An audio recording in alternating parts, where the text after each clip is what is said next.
Hello my dear friends, कैसे हैं सभी। आई होप सभी अच्छे हैं।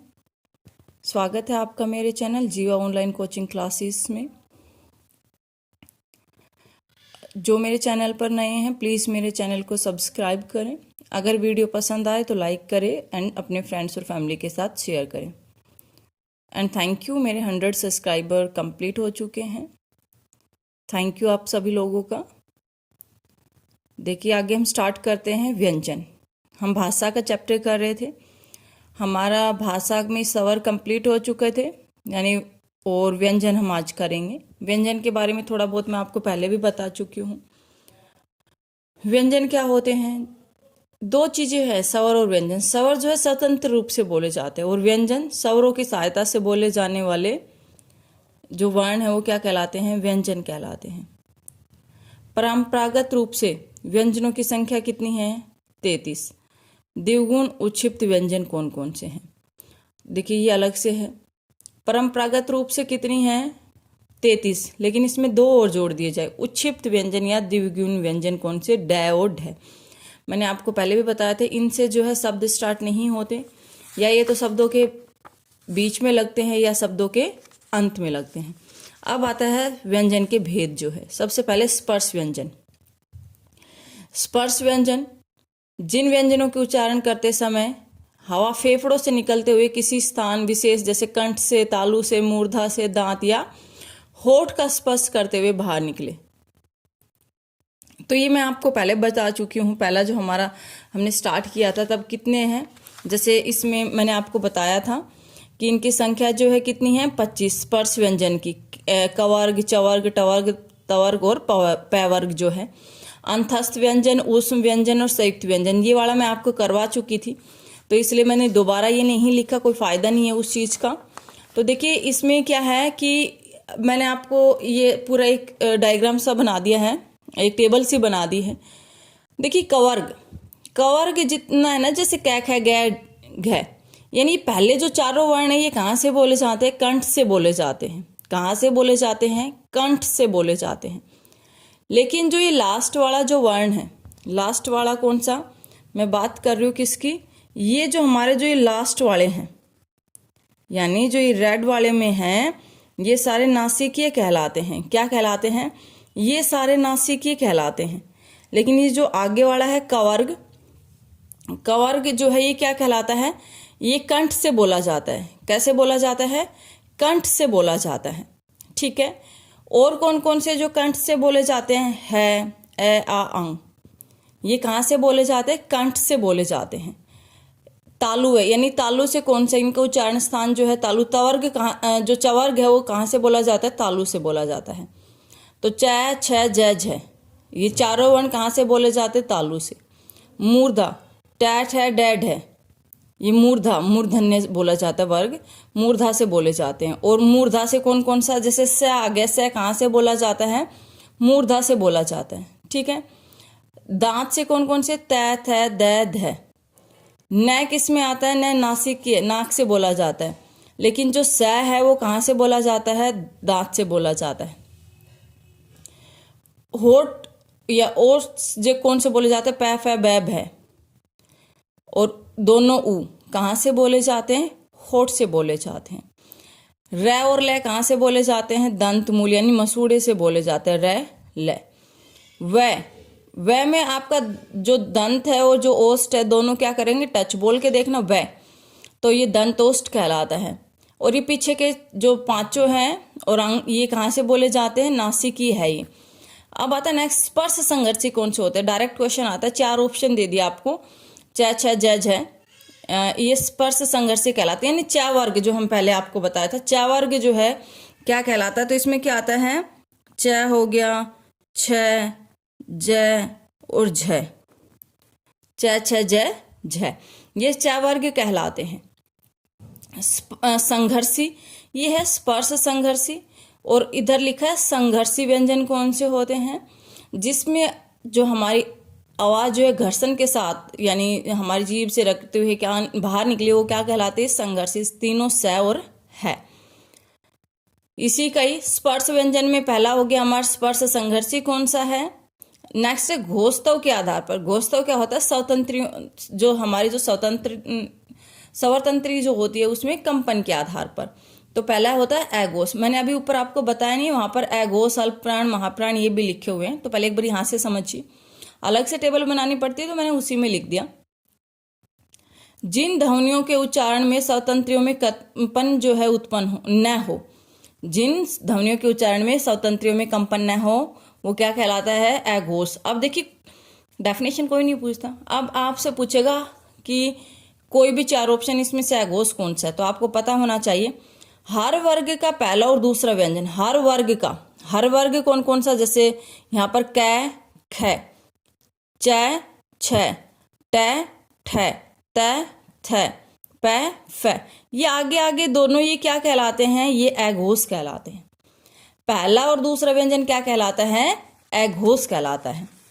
आई होप यहाँ तक आपको समझ में आ रहा है। अगर अच्छा लग रहा है तो प्लीज़ मेरे चैनल को सब्सक्राइब करें, वीडियो को लाइक करें।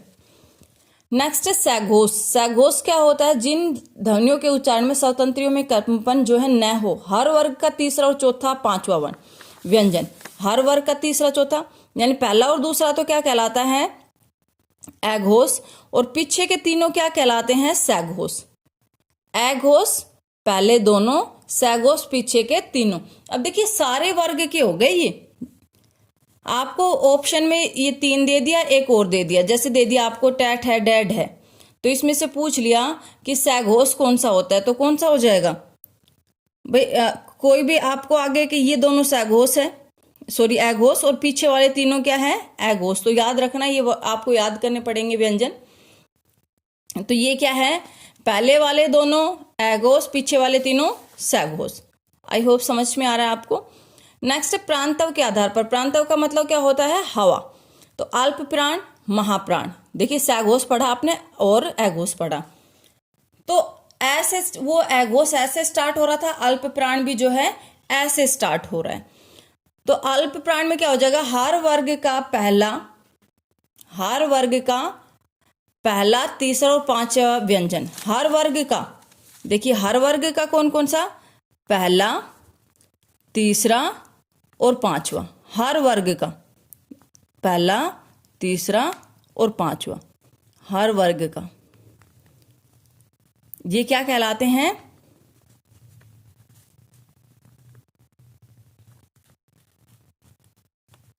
पहला, तीसरा, हर वर्ग का पहला, तीसरा क्या कहलाता है?